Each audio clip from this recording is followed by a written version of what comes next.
ಇವತ್ತಿಗೆ 4ನೇ ದಿನ ಕಾಲ್ ಮುರ್ಕೊಂಡು ಬಿದ್ಬಿಟ್ಟು. ಏನ್ ಹೇಳಿ, ಯಾವತ್ತೂ ಹೋಗೋ ದಾರಿಲೇ ಸ್ಕಿಡ್ ಆಗಿ ಬಿದ್ಬಿಟ್ಟೆ. ಆಫೀಸ್ ಹೋಗೋ ಟೈಮು, ಬೆಳಿಗ್ಗೆ ತುಂಬಾ ಜನ ಇದ್ರು. ನಾನ್ ಬಿದ್ದಾಗ ಸುಮಾರು ಜನ ನನ್ನ ಸುತ್ತಮುತ್ತ ಸೇರ್ಕೊಂಡ್ರು. ಬಟ್ ಆದ್ರೂ ನಾನು ಒಬ್ಬಂಟಿ ತರ ಫೀಲ್ ಆಗೈತೆ.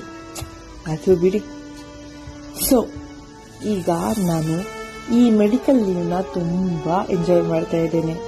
ಓದ್ತಾ ಇದ್ದೇನೆ, ಟಿವಿ ನೋಡ್ತಾ ಇದ್ದೀನಿ, ತುಂಬಾ ಓವರ್ ಥಿಂಕ್ ಮಾಡ್ತಾ ಇದ್ದೇನೆ. ಹಲವು ವಿಷಯಕ್ಕೂ ಉತ್ತರ ಕಂಡುಕೊಳ್ತಾ ಇದ್ದೇನೆ.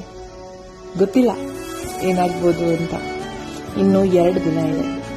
ಇವತ್ತು ಶನಿವಾರ, ನಾಳೆ ಆದಿತ್ಯವಾರ, ಸೋಮವಾರ ಅಂತೂ ಡ್ಯೂಟಿಗೆ ಹೋಗ್ಲೇಬೇಕು. ನೋಡ್ವಾ ಏನಾಗುತ್ತೆ ಅಂತ.